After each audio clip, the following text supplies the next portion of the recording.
प्रणाम। किसी ने पूछा अग्यारी के बारे में जानकारी चाहिए थी। अग्यारी क्या होती है, कैसे की जाती है? तो अग्यारी का मतलब है कि किसी भी देवी देवता को अग्नि के माध्यम से जब हम भोजन अर्पित करते हैं तो उसको हम अग्यारी कहते हैं।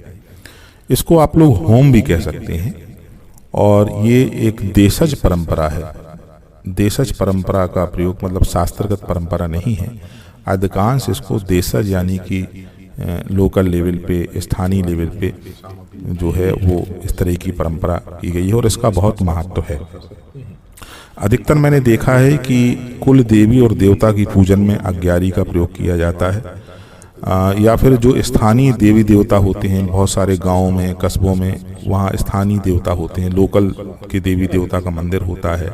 या मेड़ की पूजा पहले होती थी, जो खेतों की, गांव की जो अंतिम सीमा होती थी उसको मेड़ बोलते थे, है ना। तो वहाँ देवी जी की मड़ई माता, इस तरीके से लोग उसका करते थे। मैंने और देखा है अपनी दादी नानी को, तो लक्ष्मी जी की शुक्रवार को या महालक्ष्मी के लिए भी अग्यारी का प्रयोग किया जाता था। आप लोग भी कर सकते हैं।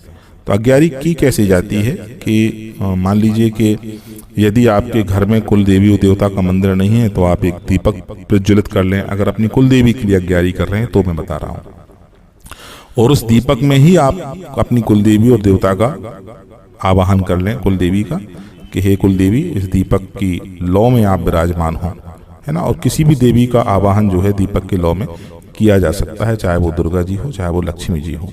आप एक तिल के तेल का या गाय के घी का दीपक प्रज्वलित कर लें। आपके पास में एक मिट्टी का या तांबे का पात्र होना चाहिए। मिट्टी का पात्र सुलभ होता है, मिल जाते हैं कुम्हार के यहाँ जगह जगह। छोटा सा आप सकोरा टाइप का ले लें। और आपके पास में होना चाहिए गाय का उपला।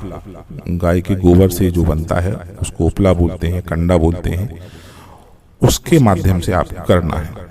तो इसके लिए आप पहले, आजकल तो चूल्हे जलते नहीं हैं, पहले चूल्हे में से ही वो कंडा जलता हुआ लेकर के जब लाल हो जाता था तो उसका प्रयोग कर लिया जाता था।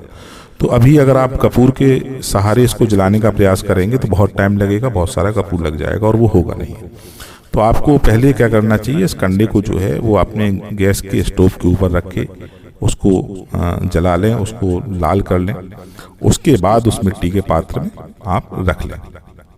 उसके बाद बहुत ही सरल तरीके से एक तरीके से ये थाली हो गई है। जिस देवी देवता के लिए आप कर रहे हैं उसके लिए एक थाली की तरह काम करेगा ये, अग्निदेव को प्रणाम करते हुए। और आप लोग हाथ से ही या फूल के सहारे चारों तरफ उसके जल छिड़क दें उस पात्र के। उसके बाद जो है वो अग्निदेव को प्रणाम कर लें। और यदि आपको पहले आपने कंडे को गैस में रख के जला लिया, उसके बाद फिर कपूर रख के आप जलाएंगे तो तुरंत से पूरा कंडा जलने लगेगा। और इस तरीके से उसके बाद आप आहुति दे सकते हैं। तो आहुति किस चीज़ की देना चाहिए? आप गाय के घी की आहुति दे सकते हैं, ठीक है ना। सबसे पहले हम लोग थोड़ा सा जल जमीन पे अग्निदेव के लिए जल छोड़ दें, गंध पुष्प अक्षत छोड़ दें, और थोड़ा सा मीठा जो है वो अग्निदेव को अर्पित कर दें। मीठे में आप लोगों को गुड़ का प्रयोग करना है, शक्कर का प्रयोग नहीं करना है, बतासे का प्रयोग नहीं करना है। मेरी ये व्यक्तिगत धारणा है कि पूजा में सफ़ेद शक्कर का प्रयोग नहीं करना चाहिए, क्योंकि वो केमिकल से बनती है। तो आपको किस चीज़ की अग्यारी करना चाहिए? देखिए, हम सबको चाहिए धन, ऐश्वर्य, कीर्ति। उसके लिए सबसे बेहतरीन चीज़ है कि आप थोड़ा सा गुड़ ले लें, और अगर संभव हो केवल गुड़ और गाय के घी के साथ में आहुति आप दे सकते हैं। उसमें थोड़ा सा आप गरी का बुरादा भी मिला सकते हैं और अच्छा है तो इस सामग्री से आप कर सकते हैं। अगर आप दुर्गा जी के लिए अग्यारी कर रहे हैं या काली जी के लिए अग्यारी कर रहे हैं तो इसमें थोड़ी सी लौंग और भीमसेनी देसी कपूर भी मिला सकते हैं। और इस सामग्री से आप 5 आहुति ओम गंगणपते नमः स्वाहा या ओम श्री गणेशाय नमः स्वाहा दे दीजिए। उसके बाद 5, 7, 11 जो भी आपकी स्थिति हो वो आप, अगर दुर्गा जी के लिए कर रहे हैं तो ओम दुर्गाय नमः स्वाहा, अगर महालक्ष्मी जी के लिए कर रही हैं तो श्री महालक्ष्मी देवी नमः स्वाहा, या जो भी महालक्ष्मी जी का आपको मंत्र आता है उसके माध्यम से आप कर सकती हैं।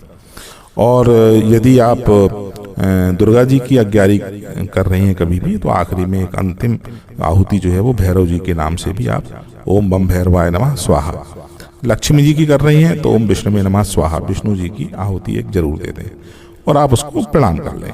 तो ये इस तरीके से की जाती है। तो अब आजकल क्या है कि लोग फ्लैट में रहते हैं, कंडा उपलब्ध नहीं है, धुआं बहुत ज़्यादा होता है। तो लेकिन एक अग्यारी ऐसी है जो गरी के गोले के साथ की जाती है, पितरों के लिए भी की जाती है, धन के लिए भी की जाती है। तो उसके लिए मैं अगले वीडियो में आप लोगों को बता दूंगा कि वो दिव्य अग्यारी क्या है। आप लोग चैनल को सब्सक्राइब जरूर कर लें, कमेंट्स जरूर किया करें, अच्छा लगता है, यही एक मोटिवेशन है आप लोगों का।